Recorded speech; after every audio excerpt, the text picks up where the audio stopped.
Hello, this is Rebecca Rhodes.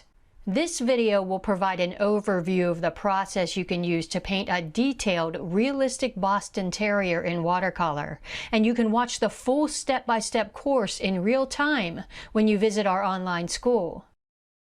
First, we'll create the eyes and nose, taking them almost to completion. Getting them in first establishes the personality of this dog. And it provides a feeling of confidence and accomplishment. It's like he's encouraging us as we move through the painting. We'll create these features using thin layers of color, gradually going darker in value. In the real-time lessons in our school, you'll learn the exact steps to follow, along with brush technique and how to mix and layer color and make decisions about your painting.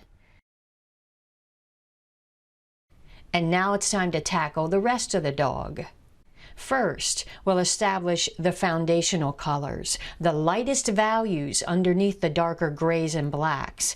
These pale colors will serve as the groundwork for the darker colors and textures to come and will help to unify everything. We've created a pale map of the foundational colors. Next, we'll establish what will be the darkest parts of this dog, and it's not the darkest yet. We're laying in where those shapes will be. And by the end of this step, things will appear sloppy and unbalanced, and that's okay. The idea is to create the beginnings of different values and colors and contour, and layer by layer it will come together.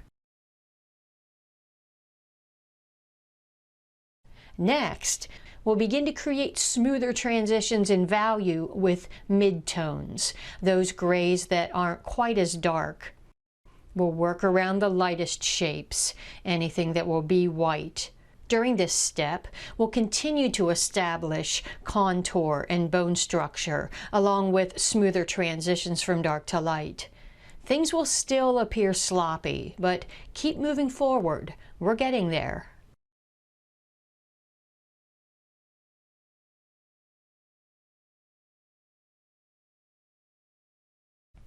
Often at this stage, I find it helpful to focus on just one part of the subject, take it almost to completion. And I think I'll do that with the ears. So I'm focusing on the darkest shapes.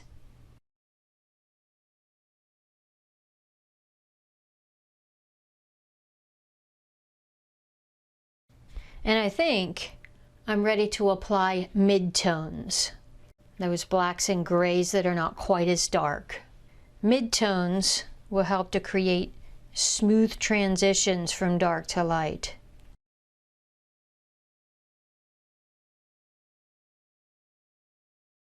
With every application, I'm getting closer and closer to what I'd like to see.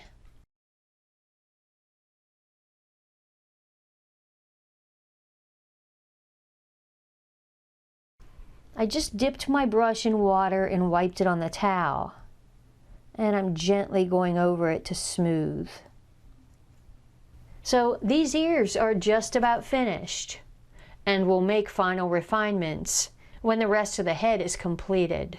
And just seeing part of this painting finished provides a nice boost in confidence. It's good to have something almost completed. And now let's move into the rest of the dog.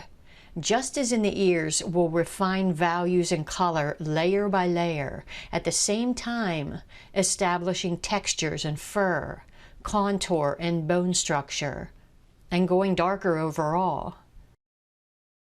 I'm looking for shapes that are the darkest.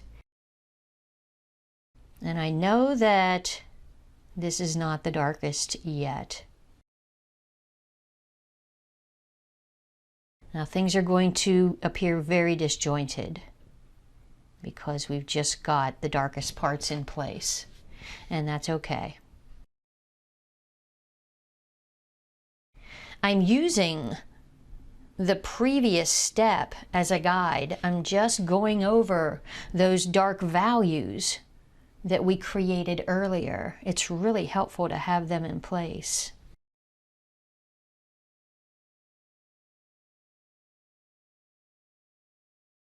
Presently, things are appearing unbalanced because all we're seeing are the dark and light values. Now we can begin to unify. But how can we make refinements while at the same time creating these edges of white fur? I find that establishing a pale map of the length and direction of the fur is very helpful at this stage. It will serve as a guide when we work on those transitions from black to white. What I'm going to do is lay in just a hint of fur, very pale. You can barely even see this, and that's what we want. In this part, I'll be creating sometimes little bits of fur, at other times dots.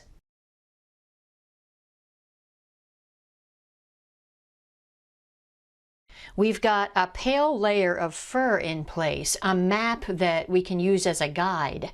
Let's tackle these areas which are appearing pretty disjointed, and we'll solve that now by applying midtones, those colors and textures and fur in between the darkest and lightest. So we'll use the midtones to create a smooth bridge from dark to light. And what I'm thinking about doing is creating another layer of fur, using the previous layer as a guide.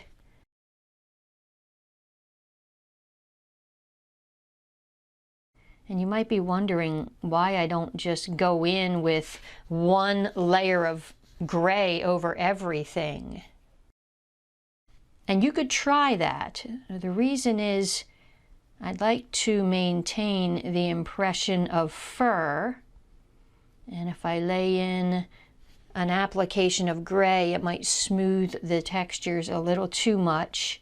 And I also want to see some different values. I want to see different kinds of darks and lights and midtones. And when you go slowly like this, just take your time, you can create all different kinds of values. You just need to be patient.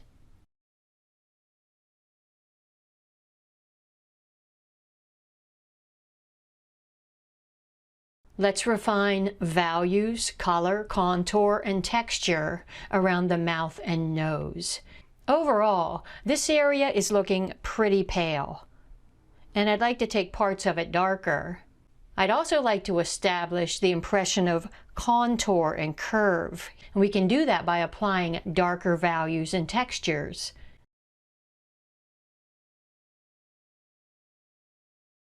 I'd like to create a smooth transition from the very dark into not quite as dark. And I'll continue now to just move around here, applying textures where I think are needed to go a little darker.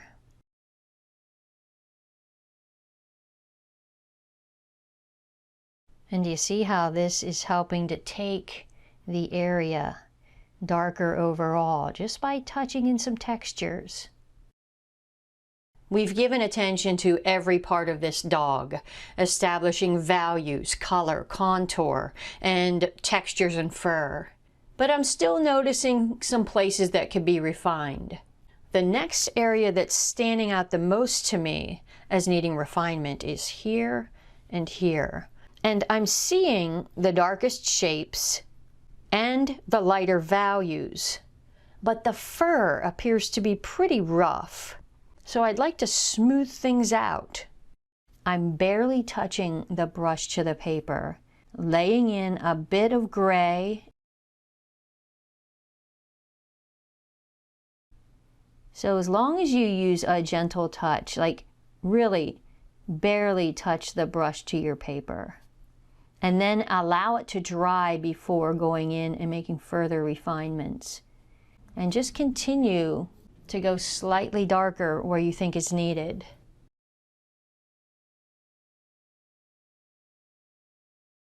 Let's move into the whiskers, and using the tip of the brush, There's a whisker. My brush is barely touching the paper. Create curving hairs of different lengths.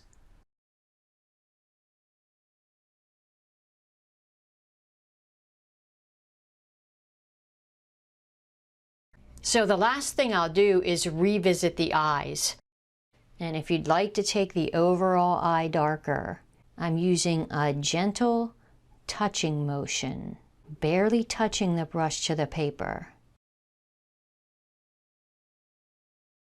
Whether you'd like to hone your skills in creating eyes and noses, learn how to paint black and white fur, or use this formula to create your own Boston Terrier, I invite you to visit our online school where you can learn to create this and other pets and animals in watercolor. I hope you found this video helpful and enjoyable. Thanks for watching.